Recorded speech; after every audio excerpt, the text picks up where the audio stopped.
Hello student, welcome to our YouTube channel commerce proficiency. आज की class में हम कवर करेंगे प्रॉफिट एंड लॉस का स्टेटमेंट यानी कि फॉर्म विद एग्जांपल कवर करेंगे। इससे पहले वाली क्लासेस में हमने कवर किया था बैलेंस शीट कंप्लीट।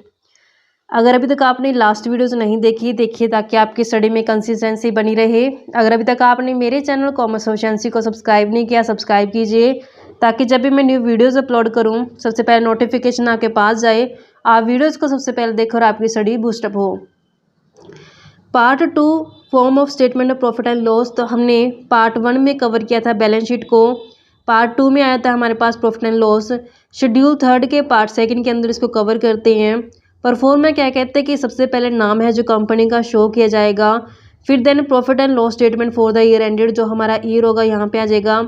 और जिन टर्म कई बार हम 1000 या मिलियंस, बिलियन, ट्रिलियन, तो यहाँ पे वो शो कर देता है किस फिगर में हमने जो डाटा रिप्रेजेंट करना है। तो हमारे पास जो आता है सबसे पहले आता है इसमें पार्टिकुलर्स, फिर नोट नंबर हम दिखाते हैं जो वर्किंग नोट बनाए जाते हैं। करंट ईयर्स का जो हमारा डाटा होता है और जो प्रीवियस ईयर का डाटा होता है वो शो करेंगे यहाँ पे। रिवेन्यू फ्रॉम ऑपरेशन आती है। रिवेन्यू फ्रॉम ऑपरेशन का मतलब क्या है कि जिस चीज़ के लिए, जिस काम के लिए बिजनेस को खोला गया है, तो वहाँ से जो रिवेन्यू जनरेट की गया वो रिवेन्यू फ्रॉम ऑपरेशन के अंदर आती है। रिवेन्यू फ्रॉम ऑपरेशन का एग्जांपल देती हूँ मैं आपको। अगर मान लो कि हमारा जो बिजनेस है वो क्लॉथ का है, मतलब कपड़ा बेचते हैं, तो कपड़ा बेच के जो कमाई होती है वो कहाँ जाएगी? रिवेन्यू फ्रॉम ऑपरेशन के अंदर चली जाएगी। अदर इनकम में यानी कि जो बिजनेस के अलावा कोई अदर सोर्स से इनकम आए तो उसको हम अदर इनकम के अंदर शो करेंगे। तो इनकम के अंदर हमारे पास ये दोनों आ जाते हैं, तो इसका टोटल कर देंगे जो ये फर्स्ट इनकम और जो सेकंड इनकम है। देन हमारे पास आते हैं एक्सपेंसेस, क्योंकि जो इनकम होती है उसको जनरेट करने के लिए कुछ खर्चे किए जाते हैं। तो खर्चे कौन कौन से आते हैं? जैसे कॉस्ट ऑफ मटेरियल कंज्यूम। अब यहाँ पे जो कॉस्ट आती है मटेरियल कंज्यूम करने की, तो वो हमारे खर्चे यहाँ पे मेंशन किए जाएंगे। कॉस्ट ऑफ मटेरियल कंज्यूम का मतलब क्या है कि जैसे मान लो कपड़ा बनाने का बिजनेस है, तो यहाँ पे मटेरियल कंज्यूम किया जाता है। जो कॉटन लेके आएंगे, कॉटन क्या होगा? मटेरियल होगा जो कंज्यूम करना पड़ेगा हमें कपड़े को बनाने के लिए, तो उसका खर्च जो होगा वो हम यहाँ पे दिखाएंगे। Purchase of stock in trade, अगर हमारा ट्रेडिंग का काम है, मतलब बना बनाया हम माल लेते हैं आगे सेल कर देते हैं, तो जो स्टॉक होगा ट्रेड का वो भी यहाँ पे शो किया जाएगा। चेंज इन इन्वेंट्री, जैसे फिनिश गुड्स की होगी, वर्क इन प्रोग्रेस की होगी, स्टॉक इन ट्रेड की होगी, यहाँ पे हम शो करके चलेंगे। एम्प्लॉय के बेनिफिट के लिए जो खर्चे किए गए हैं तो वो यहाँ पे दिखाएंगे। फाइनेंस की जो कॉस्ट आती है, फाइनेंस कॉस्ट का मतलब क्या होता है? कई बार हम जब उधार पे पैसा लेते हैं बाहर से, तो उसके ऊपर हमें ब्याज वगैरह देना पड़ता है, तो वो खर्चे कौन से होते हैं? फाइनेंस के कॉस्ट के होते हैं वो। डेप्रिसिएशन और जो मोटाइजेशन खर्चे होते हैं, डेप्रिसिएशन जो फिक्स्ड असेट होती हैं, फिक्स्ड असेट्स के ऊपर लगता है। मोटाइजेशन होती है जो वो ये फिक्स्ड टेंजिबल असेट्स के ऊपर लगता है, और जो ये फिक्स्ड इंटेंजिबल असेट्स के ऊपर लगती है। अदर खर्चे जो इनके अलावा कोई अदर रहेंगे वो यहाँ पे रिप्रेजेंट कर देंगे। इन सभी के सभी खर्चों का टोटल कर लेंगे। फिर हम इस इनकम में से जो हमने यहाँ पे टोटल किया था इनकम का, ये टोटल खर्चे घटा देंगे तो हमारे पास प्रॉफिट बिफोर टैक्स आ जाएगा। उसमें से टैक्स घटाने के बाद हमारे पास लास्ट में प्रॉफिट आफ्टर टैक्स है जो आ जाएगा। अब हम कवर करते हैं कि रिवेन्यू फ्रॉम ऑपरेशन में कौन कौन सी जो रिवेन्यू को हम इसमें कंसीडर करके चलेंगे, कौन सी रिवेन्यू जो इसके अंदर देखेंगे।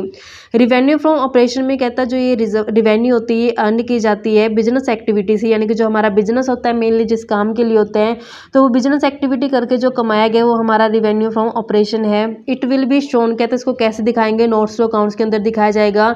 सबसे पहले जो सेल किया गया प्रोडक्ट ग्रोस वैल्यू ले लेंगे, उसमें से माइनस कर देंगे कुछ रिटर्न अगर आ गया, कई बार सेल रिटर्न हो जाती है तो यहाँ पे दिखा दी जाएगी। Revenue from sale of service, ये तो हमारे प्रोडक्ट के केस में है। अगर हम सर्विस सेल करते तो सर्विस से हमारा आएगा जो यहाँ पे शो करेंगे। अदर ऑपरेटिंग रिवेन्यू, जैसे कई बार स्क्रैप वगैरह होता है, थोड़ा बहुत बचा हुआ जो माल होता है उसको बेच के भी कई बार रिवेन्यू जनरेट हो जाते हैं, तो वो भी यहाँ पे हम शो करके चलेंगे। अगर कंपनी फाइनेंस है, फाइनेंस का मतलब क्या होता है? जिसमें पैसा उधार देना लेना ये काम होता है, तो उस केस में रिवेन्यू क्या हो सकती है उसके लिए? जैसे इंटरेस्ट की इनकम, जो उसने इंटरेस्ट कमाया है यानी कि उधार में पैसा दिया उसने, क्योंकि फाइनेंस का काम करती है कंपनी, तो जो इंटरेस्ट मिला तो उसके लिए वो रिवेन्यू फ्रॉम ऑपरेशन हो जाएगा। डिविडेंड जो इनकम मिली है, नेट गेन या फिर लॉस जो उसको इन्वेस्टमेंट को सेल करने से मिला है। Revenue from other financial service, या फिर उसने कुछ अदर फाइनेंशियल सर्विस दी तो वहाँ से जो उसको रिवेन्यू जनरेट हुआ है। अदर इनकम के अंदर कवर करके चलते हैं। अदर इनकम ये वो रिवेन्यू होती है जो अर्न नहीं की जाती बिजनेस एक्टिविटी से, तो इसको हम अदर में बोलते हैं। जैसे इंटरेस्ट की इनकम, इंटरेस्ट रिसीव या फिर अर्न, दोनों कोई मर्जी केस हो। डिविडेंड की इनकम, गेन हुआ इन्वेस्टमेंट को सेल करके, अगर लॉस है तो उसको माइनस कर दिया जाएगा। कहते हैं if it is a net loss, कहता है ये नेट लॉस है तो सेम कहते हैं इसको क्लासीफाई कर दिया जाएगा अदर एक्सपेंस के अंदर। अदर इनकम में आ जाएगी जैसे रेंट रिसीव होना, डिस्काउंट रिसीव होना, कमीशन रिसीव होना, फिक्स्ड असेट्स को सेल करके प्रॉफिट हो गया, मिसलेनियस आइटम जिसे न्यूज़पेपर वगैरह होगा उसको सेल किया गया है, अगर इनकम टैक्स रिफंड हो गया तो हमारे लिए सारे किस हेड की इनकम होगी, अदर इनकम हो जाएंगी। इलस्ट्रेशन कवर करते हैं, कहते हैं इसमें नॉन फाइनेंशियल जो कंपनी है उसके बारे में बताओ कि कौन सी हमारी रिवेन्यू में जाएगी, कौन सी हमारी जो अदर इनकम में जाएगी। तो यहाँ पे हमारे पास सेल है तो ये हमारे रिवेन्यू फ्रॉम ऑपरेशन का हिस्सा है। सेल ऑफ स्क्रैप भी हमने रिवेन्यू फ्रॉम ऑपरेशन के अंदर कवर किया था। जो डिविडेंड रिसीव हुआ है ये अदर इनकम है। Interest earn other income, profit on sale of fixed asset other income, और जो सेल करने पे इन्वेस्टमेंट को प्रॉफिट हुआ ये भी हमारी अदर इनकम का ही पार्ट है। नेक्स्ट हमारे पास आता है एग्जांपल, ये तो नॉन फाइनेंशियल के केस में था, ये फाइनेंस के केस में कौन सी इनकम है जो रिवेन्यू फ्रॉम ऑपरेशन होगी, कौन सी अदर इनकम होगी। डिविडेंड रिसीव होना ये हमारे लिए रिवेन्यू फ्रॉम ऑपरेशन है। इंटरेस्ट रिसीव होना ये भी रिवेन्यू फ्रॉम ऑपरेशन है, क्योंकि फाइनेंस कंपनी का काम क्या होता है, पैसे में लेन देन देना करना, उधार देना उधार लेना। Profit on sale of fixed asset, तो जो ये प्रॉफिट है सेल करने पे ये अदर में आ जाएगा। Profit on sale of investment, तो इन्वेस्टमेंट को सेल करके जो प्रॉफिट हुआ है तो ये हमारे लिए रिवेन्यू फ्रॉम ऑपरेशन है। रिफंड ऑफ इनकम टैक्स हमारे लिए अदर इनकम का पार्ट रहेगा। ये इनकम के बाद हमारे पास आते हैं एक्सपेंस साइड। एक्सपेंस में सबसे पहले कवर करते हैं cost of material consume. Cost of material consume कहता है इसका मतलब ये होता है कि जो रॉ मटेरियल या फिर अदर मटेरियल कंज्यूम किया गया है गुड्स को मैन्युफैक्चर करने के लिए, तो जो उसका कॉस्ट आता है वो कॉस्ट ऑफ मटेरियल कंज्यूम के अंदर लेते हैं। कहते हैं इसको कैसे कैलकुलेट करते हैं कॉस्ट ऑफ मटेरियल कंज्यूम को, कि मटेरियल को यूज़ करने में कितना खर्च आ गया। सबसे पहले ओपनिंग स्टॉक कितने मटेरियल का, उसमें ऐड कर देंगे कितना और नया मटेरियल परचेज किया गया है, उसमें से लास्ट में जो बच गया क्लोजिंग इन्वेंट्री माइनस कर देंगे, तो हमारे पास कॉस्ट ऑफ मटेरियल कंज्यूम है जो कैलकुलेट हो जाएगी। नोट कहते हैं कि जो मटेरियल जैसे स्टोर्स हो गया, fuse, spare parts etcetera which do not enter physically, कहते हैं जिसको हम फिजिकली एंटर नहीं करते हैं कंपोजिशन ऑफ फिनिश प्रोडक्ट के अंदर, तो कहते हैं उसको एक्सक्लूड कर दिया जाएगा रॉ मटेरियल से। और इस तरीके से हम शो करेंगे अदर एक्सपेंसेस को। यानी कि हम यहाँ पे देखते हैं कि जो मटेरियल इस्तेमाल किया गया उसका एक्चुअल में खर्च कितना आया है। एग्जाम्पल कवर करते हैं। स्टेटमेंट कहते हैं कंप्यूट करो cost of material consume. Inventory of material यानी कि ओपनिंग दे रखा है 1 अप्रैल का ओपनिंग स्टॉक दे रखा है। इन्वेंट्री ऑफ मटेरियल 31 मार्च यानी कि क्लोजिंग दे रखा है। कितना मटेरियल परचेज किया गया और कितना मटेरियल है जो वापस कर दिया गया, हमारे पास डाटा गिवन है। हम कॉस्ट ऑफ मटेरियल कंज्यूम है जो कैलकुलेट कर सकते हैं इजिली यहाँ पे, क्योंकि हम जानते हैं कि जब हम ओपनिंग इन्वेंट्री में प्लस कर देंगे परचेज और माइनस कर देंगे क्लोजिंग इन्वेंट्री, तो हमारे पास कॉस्ट है जो मटेरियल कंज्यूम की कैलकुलेट हो जाएगी। सबसे पहले आता है ओपनिंग स्टॉक,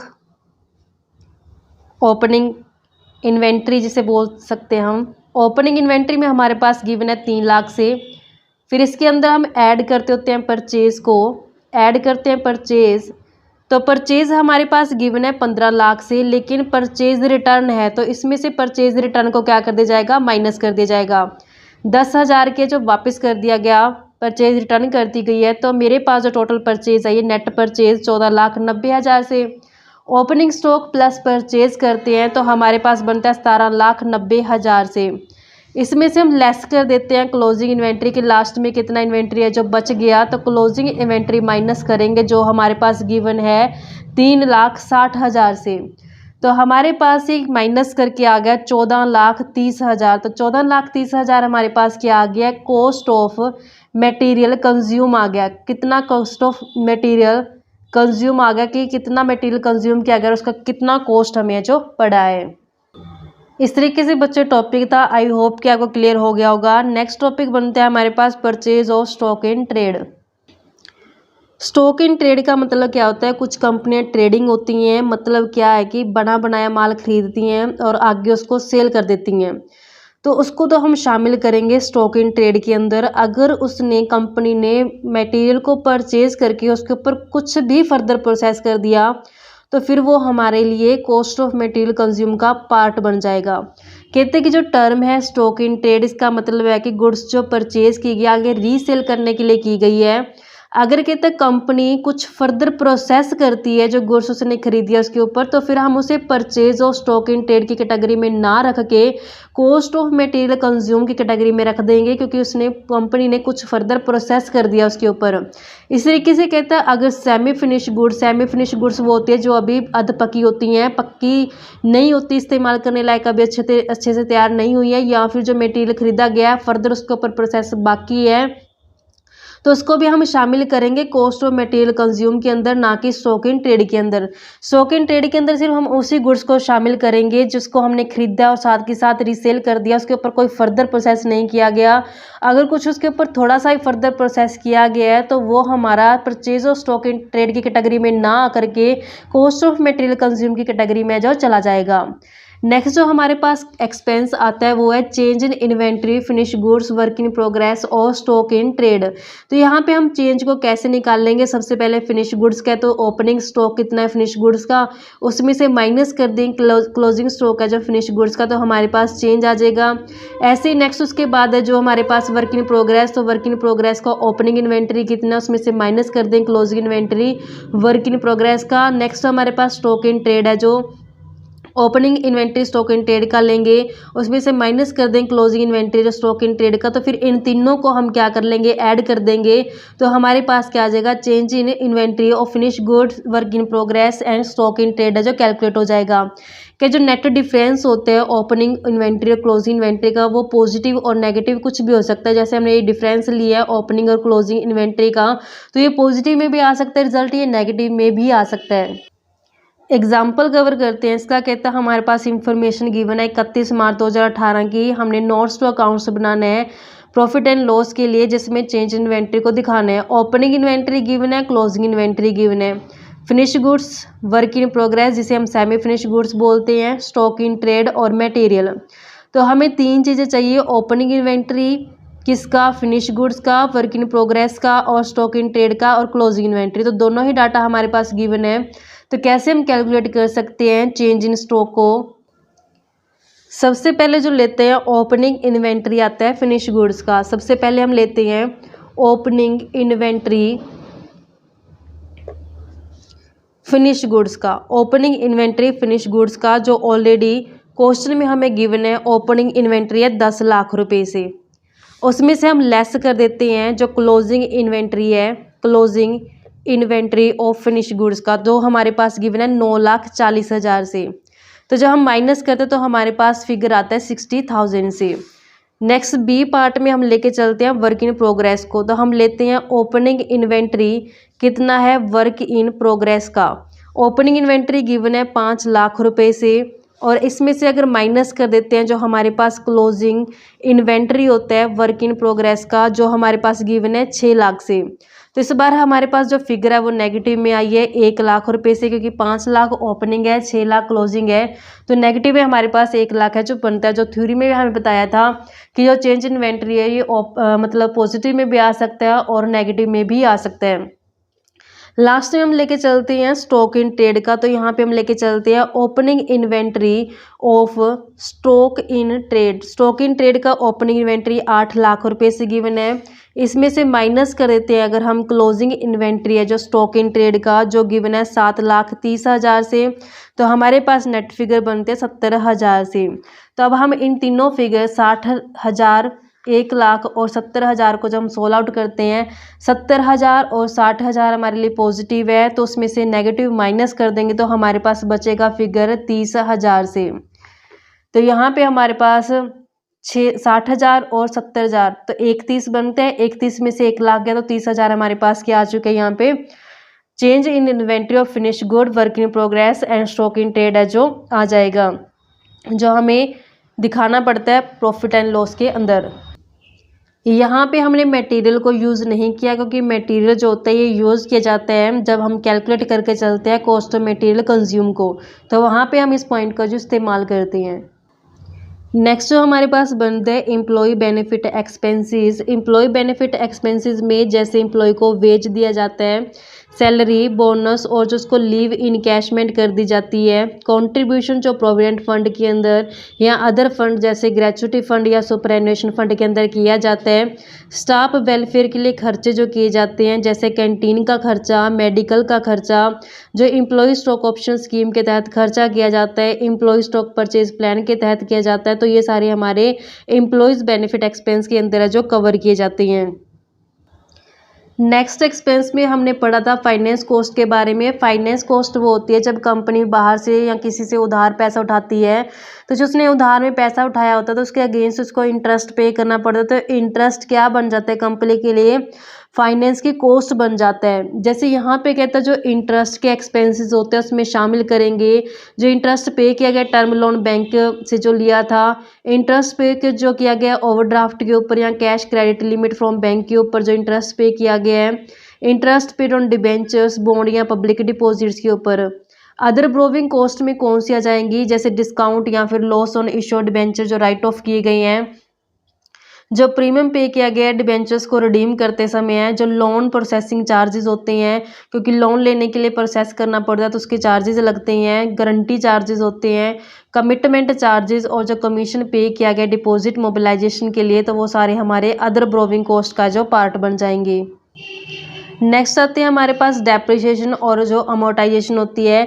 डेप्रिसिएशन जो काउंट किया जाता है ये जो टेंजिबल फिक्स्ड असेट्स जब राइट ऑफ होती हैं उसके ऊपर डेप्रिशिएट होने को हम मतलब राइट ऑफ होने को डेप्रिसिएशन बोलते हैं। अमोर्टाइजेशन जो होता है ये इंटेंजिबल फिक्स्ड असेट्स के ऊपर लगता है, जैसे जो गुडविल राइट ऑफ होना, पेटेंट का राइट ऑफ होना, कंप्यूटर सॉफ्टवेयर का अमोर्टाइज होना, तो ये सारे हमारे अमोर्टाइजेशन के ऊपर लगते हैं। यानी कि डेप्रिसिएशन किसके ऊपर लगता है, फिक्स्ड असेट जो टेंजिबल होती हैं, अमोर्टाइजेशन जो लगता है वो फिक्स्ड असेट जो इंटेंजिबल्स होती हैं।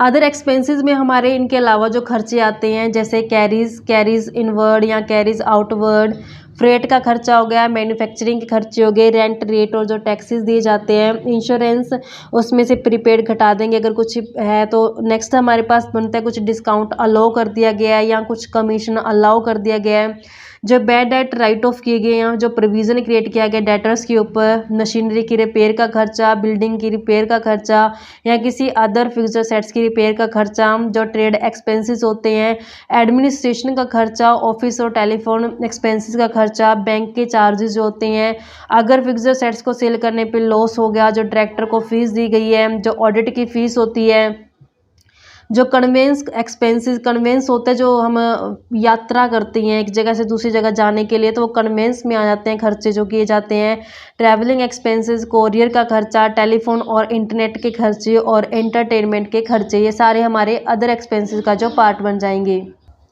इस तरीके से बच्चों ये हमारा टॉपिक बनता था प्रॉफिट एंड लॉस का। आई होप कि आपको क्लियर हो गया होगा।